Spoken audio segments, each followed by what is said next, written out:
Only God is great, सिर्फ खुदा अजीम है, इल्ला अल्लाहु अकबर। नाजरीन, मैं डॉक्टर मियां मोहम्मद अजहर अमीन गॉडिस्ट मकबूजा पाकिस्तान से घर में कैद के दौरान आपसे मुखातिब हूँ। जैसा कि आपके इल्म में है कि रियासती दहशत गर्दी का साल साल से मैं शिकार हूँ, क्योंकि मैं वो सच बोलता हूँ जो आज तक किसी सहाफ़ी की किसी की भी जरूरत नहीं हुई। जो कुछ मैंने आज तक लिखा है उसका 1% कोई एक सहाफ़ी एस्टेब्लिशमेंट के हवाले से बता दे, नहीं मौजूद होगा। आज मैंने आपसे किसी और मौजू पे प्रोग्राम करना था, लेकिन ये जो 22 जुलाई को वज़ीर आला पंजाब के हवाले से इलेक्शन 22 जुलाई 2022 को जो चीफ मिनिस्टर पंजाब का जो इलेक्शन हुआ सुप्रीम कोर्ट की निगरानी में, उसमें जो वकूआ हुआ, मैंने कहा उसको ज़रा थोड़ा सा उस पर आज बात कर ली जाए। और उसकी ज़्यादा वजह ये थी, खबरसां एजेंसी शार्प आई की एक ब्रेकिंग न्यूज़ खबरसां एजेंसी शार्प आई की, वो एक वजह है। वो न्यूज़ क्या थी? उस खबर के दो हिस्से थे। एक तो ये है कि एक था इसका कि हाँ, जीएच गद्दार हेडक्वार्टर में, यानी जीएचक्यू में, जिसे मैं गद्दार हेडक्वार्टर कहा करता हूँ, जीएचक्यू में ये फैसला हो गया कि हमजा शहबाज को ही वजीर आला बरकरार रखा जाएगा। उसका ये खबर सच साबित हो चुकी। दूसरा हिस्सा उसका ये था कि इसके लिए प्लान ये है कि इमरान को सीटें कम और ज़िमनी इलेक्शन में उसको ज्यादा, हमजा को ज्यादा एमपीए की वो दिलवाई जाए। लेकिन चूंकि हमने ये एक्सपोज कर दिया जीएचक्यू का गद्दार हेडक्वार्टर का ये प्लान, उन्हें प्लान बी पे आना पड़ा। प्लान ए तो ये था ना, जो हमने एक्सपोज कर दिया, नंगा कर दिया उन्हें, कि 15-16 सीटें दे दी जाए नून लीग को और 4-5 दे दी जाए इमरान को। वो उन्हें उलट करना पड़ा। अच्छा, अब यहां एक बहुत अहम बात बता दूं कि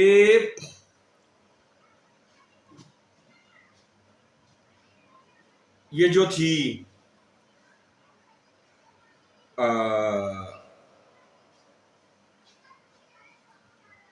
हाँ, इमरान खान की पीटीआई की जो पोजीशन अब है, अमेरिका के खिलाफ बयानियां करके और हुकूमत टूटने के बाद, वो इसकी 26 साल में कभी नहीं रही। इवन 2013 में मैंने कहा था इस इलेक्शन में पब्लिक में जो पोजीशन है 2/3 मेजोरिटी इमरान की बनती है, लेकिन धांधली से हुकूमत उसको ना दी गई, पंचर लगाए गए, जो भी किया गया। लेकिन अब जो उसकी पोजीशन है उससे बहुत ज्यादा है, 2018 से बहुत ज्यादा है। तो ये कैसे मुमकिन था कि 20 सीटें, और सीटें भी वो जो 18 में इमरान की थी, यानी इमरान की ही 20 सीटें उसको पूरी ना मिलती। तो प्लान बी में यह तय हुआ 5 सीटें इसको हरा दीजिए, क्योंकि अगर पूरी 20 जीत जाता तो इसको काफ लीग की जरूरत नहीं थी। इसके अपने नंबर 180 प्लस थे, वो 179 पे इत्तेहादियों के साथ था। लिहाजा 5 इसलिए हरवाई गई कि इसको काफ की जरूरत पड़े,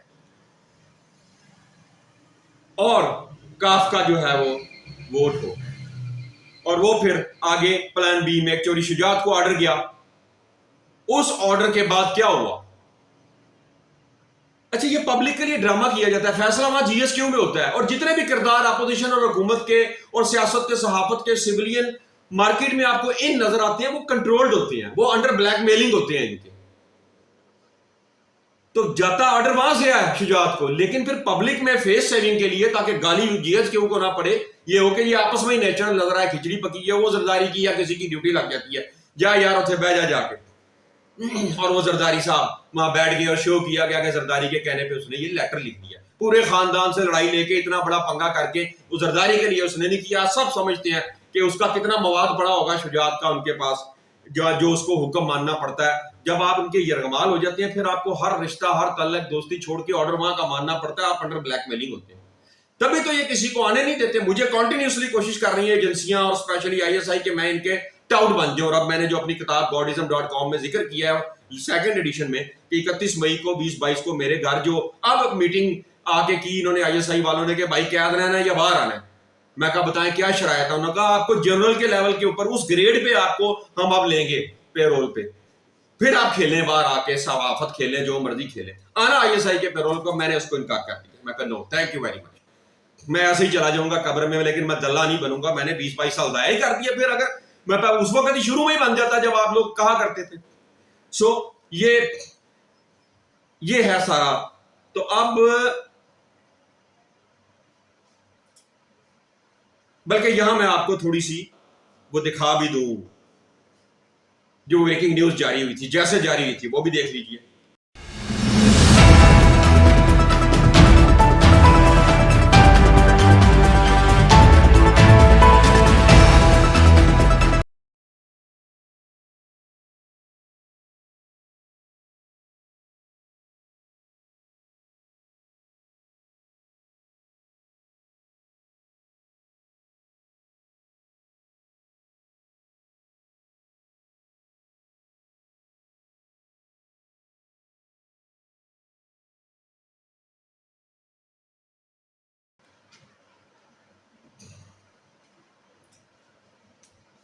जी नाजरीन, आपने देखा कि ये जो खबर थी हमने दी, जिसका मेन पार्ट तो यही था ना कि इसमें अपना हमजा शहबाज को कंटिन्यू करवाने का फैसला हो गया। आगे फिर तरीकाकार क्या है वो चेंज हुआ। अब मामला ये हुआ कि फिर सुप्रीम कोर्ट में चला गया। अच्छा, अब ये ना एक तीर से कई शिकार खेल रहे होते हैं। सुप्रीम कोर्ट से अब क्या करवाते हैं, इसको फारिग कराते हैं और ऐसा गंद डालते हैं कि हालात इलेक्शन की तरफ लेके जाए जाए। ये भी डिसीजन पहले हो चुके हैं और मेरी इतलात के मुताबिक कि शायद ये कुछ चंद दिन में आप इलेक्शन की अनाउंसमेंट सुने और ये सारा सिस्टम गोल हो गया। ये बहुत पहले से प्रोग्राम बने होते हैं। और फिर बाज़ औक़ात क्या होता है कि कोई इन्हीं के अंदर के लोग अपनी पीरी फकीरी चमकाने के लिए कोई बाबों को चीज बता देते हैं, वो पहले से बता देते हैं, या कोई इनका बंदा बता देता है। जैसे जनरल मीत गुल ने आज से बहुत साल पहले ये बता दिया कि फलां टाइम पे इमरान को गवर्नमेंट दी जाएगी, पहले उसके बाद टाइम पीरियड होने से पहले गिरा दी जाएगी, फिर ये सिस्टम लपेट दिया जाएगा निज़ाम। तो ये बहुत पहले से एजेंसीज में और जीएसक्यू में ये प्लान पहले बन चुके होते हैं। लोगों को बेवकूफ बनाया जा रहा होता है। और देखिए वो चीजें पूरी हुई ना। मकसद क्या है? मकसद ये है कि सरकारी नौकर ये चाहता है कि हम पीछे छुप के जराइम करते रहे, गंदा सिविलियन को करते रहे और सिविलियन वो ऊपर लेके आए सियासत, सहाफत और इन चीजों में, जो उनके इशारों पे चले और मजबूर हों और अंडर ब्लैकमेलिंग हो। और ये बात पब्लिक में फैल जाए कि देखो जी सियासतदान है ही चोर, फ्राडिये, बेईमान, और जी साफी देखो लिफाफा साफी फलाने। और जो जानवर होते हैं उनको तो तुम एजेंसीज की खुफिया वर्किंग के जरिए वो जो पैसा तुम्हें बेगैरतों को दिया हुआ है दुश्मन से लड़ने के लिए, वो तुम लगा के मेरे ऊपर लगा के और ऐसे लोगों पे लगा के उसको स्लो पॉइजनिंग जैसे कहते हैं, स्लो पॉइजनिंग के तरीके से तुम उसको डेड कर देते हो बेगैरतों। सो ये जो चोर जर्नैल है, जैसे ये देख लें 75 साल कौम को फौज ने बेवकूफ बनाया। कश्मीर के लिए मजहबी जमातें बनाई, मजहबी जमातों से पब्लिक से खाले और अरबों रुपया खरबों रुपया लिया, वो भी खाते रहे। नौजवानों को अपनी जगह लड़ने के लिए सिविल नौजवानों को भिजवा के जाती तंजीमों में शामिल करके उनकी जानें भी गई, उनकी जानों के बदले भी जो पैसा डिफरेंट फंड्स इकट्ठे होने इंटरनेशनल लेने वो भी खाते रहे। आखिर में कश्मीर बेच दिया, किसी एक मजहबी जमात ने नहीं छोड़ डाला। क्यों? क्योंकि उसी जीएसक्यू के कुत्ते हैं सारे मजहबी जमातों वाले। ये भी मैं एक पर्चा एप्लीकेशन मेरी कई साल से 1-1.5 साल से थानों में और एफआईए में पड़ी है कि तमाम मजहबी जमातें इन्होंने कश्मीर फरोख्त होने पर कोई फौज के खिलाफ जुलूस नहीं निकाला कि हम 75 साल से जहाद कर रहे हैं, तुमने आराम से बेच दिया। उसके बाद उस पर्चे में एक ये मैंने लिखा कि तमाम मजहबी जमातों पे एफआईआर दी जाए। इन्होंने इस्लामी निजाम के नफाज के लिए जमातें बनाई और आज तक किसी एक जमात ने, जमात इस्लामी से लेकर तरीक टीएलपी तक, किसी ने इसलिए जुलूस नहीं निकाले, धरने नहीं दिए कि इस्लामी निजाम नाफज किया जाए। इंटरनेशनल एजेंडा माल गया फौज से, फौज ने इंटरनेशनल बताना, देखे कैसे कैसे दहशत करते हैं, हम ना हो तो ये सिविलियन तो आपके साथ पता नहीं क्या करें, तो हम ही है जो कंट्रोल किया हुआ खुद ही कराए। आज जी फरास के सफीर को निकालो, आज फलां करो, उसके लिए तो कत्लो गारत और धरनों की इंतहा कर देते हैं। मैंने इनको ऑफर की सारी मजहबी जमातें मेरे अंडर आए और मैं खड़ा होता हूं लाओ इस्लामी निजाम। सब चुप करके बैठे हैं। ये पर्चा मेरा पेंडिंग पड़ा है कि तुमने 75 साल जो पैसा खाया वो वापस करें मजहबी जमातें, कश्मीर पे और इस्लाम के नाम पे। दो बातें, ये एफआईआर मेरी क्यों पेंडिंग पड़ी है। तीसरी बात कि ये जो एफआईआर पेंडिंग पड़ी हैं, हाँ फिर मैंने इलेक्शन कमिश्नर, जो मौजूदा चीफ इलेक्शन कमिश्नर, उसको एप्लीकेशंस डाली, नैब के जवेद जस्टिस इकबाल फराडिये को डाली, क्रिमिनल आदमी को, कि इनके खिलाफ तुम नैब में कार्रवाई करो। इलेक्शन कमिश्नर का तमाम मजहबी जमातों की मुजमया मुद्दई एप्लीकेशन रिटन पड़ी है 1.5 साल से कि कैंसिल करें इनकी जमातों की मंजूरियां जो इलेक्शन कमीशन में दी हुई हैं, उनको खत्म करें। इन्होंने तो धंधा बनाया हुआ है, और जिस काम के लिए बनाई थी उसके लिए तो इन्होंने एक भी आज तक धरना नहीं दिया। सो बहरहाल इन्हीं किस्म की बातों से तो मेरी तबाही बर्बादी हुई है, और मैं पढ़ा हूं, और मैंने कहा था लाइट सा प्रोग्राम करूंगा, पर क्या करूं, मैं क्या बताऊं। मुझे फिर कहना पड़ता कुत्ता निकालो, कुएं से पानी ना निकालो बाल्टियां भर भर के, कब तक निकालोगे, थक जाओगे, कुत्ता निकालो। और फिर देखें, मुझे ये बताएं, कुत्ता बाहर सड़क पे और सेन में रखवाली के लिए रखा जाता है। अगर वो घर वालों को पढ़ना शुरू हो जाए, अंजन किचन में घुसे, वो सालन खराब करे, बेडरूमों में गन डाले और अंदर ही मालिकों को पागल होके उनको पड़ जाए, तो कुत्ते का क्या हाल है आप बता दें। तो ये जो कुत्ते सरकारी रखे हुए हैं, फौज, पुलिस और ये सारे ब्यूरोक्रेट और ये जज, इन कुत्तों का क्या हाल है। और जज कैसे कैसे जराइम पेशा, 3 दर्जन जज मेरे नामजद क्रिमिनल केसेस में मुजरिम है, उसको चीफ जस्टिस बना दिया। जस्टिस उमर अख्तियार बंदयाल जो फाइलें चोरी करता है, बास्टर्ड फाइलों से एविडेंस चोरी करता है या जाया करता है, मेरा ये केस है। एजाजुल हसन, उस दल्ले ने संगीन जुर्म किए, जस्टिस जहां सुप्रीम कोर्ट के 3 दर्जन जजेस के मेरे खिलाफ पेंडिंग है। उससे पहले मेरे एक मुलजम को नामजद को जस्टिस खोसे को चीफ जस्टिस बना दिया, उसके बाद जवाद खाजा को बना दिया, ख्वाजा शरीफ, जस्टिस अमीनुद्दीन जो है सुप्रीम कोर्ट में। कितने नाम लूं मैं, सिविल कोर्ट से सुप्रीम कोर्ट तक दर्जनों क्रिमिनल केसेस में है। क्यों मेरे केसेस को नहीं सामने आने दिया जाता। बहरहाल एंड पे मैं अब और ज्यादा क्या बात करूं।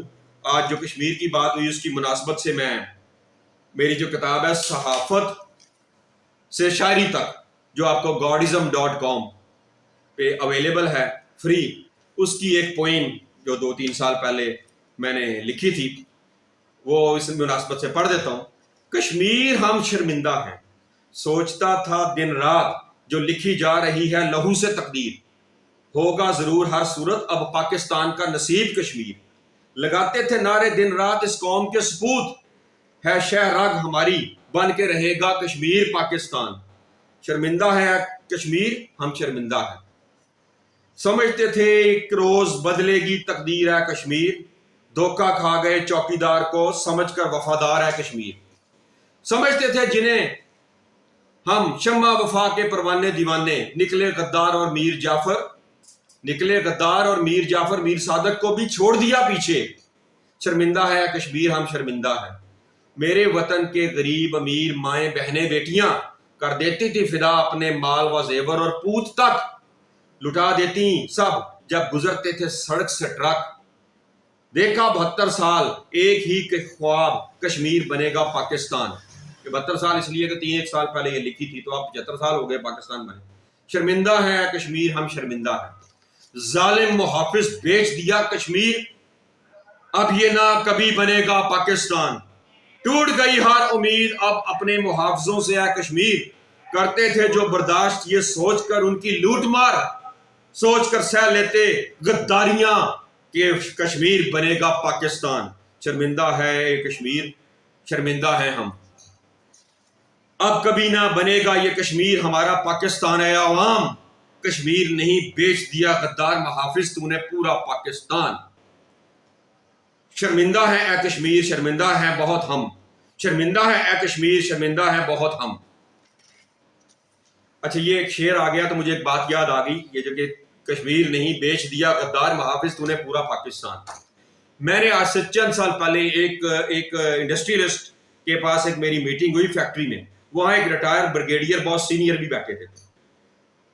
उन्होंने मुझसे एक डिस्कशन शुरू कर दी। तो मैंने एक बात की कि जिन दिनों मैं अमेरिका अखबारात निकाल रहा था, मैं अमेरिका था, तो मेरी मुलाकात अमेरिकी वाइस प्रेसिडेंट अल गोर और उसकी वाइफ से जो हुई, मेरी तस्वीरें भी मौजूद हैं, मेरे दाएं बाएं खड़े हैं। और वो उस मीटिंग में मुझे इशारा मिला कि पाकिस्तान आर्मी पाकिस्तान के टुकड़े, गालबन 3 टुकड़े करने को, ये 2003 में मुझे जब पता चला तो मैंने उस वक्त ये बात बताई, सारी दुनिया को, सब जानते हैं, बहुत से लोग जानते हैं। और अब 2-3 साल 4-3 साल से तो मैं कह दूं 4-4.5 साल पहले मेरी एक जो बिजनेसमैन से मुलाकात हुई, वहां एक रिटायर्ड ब्रिगेडियर, बैठे थे।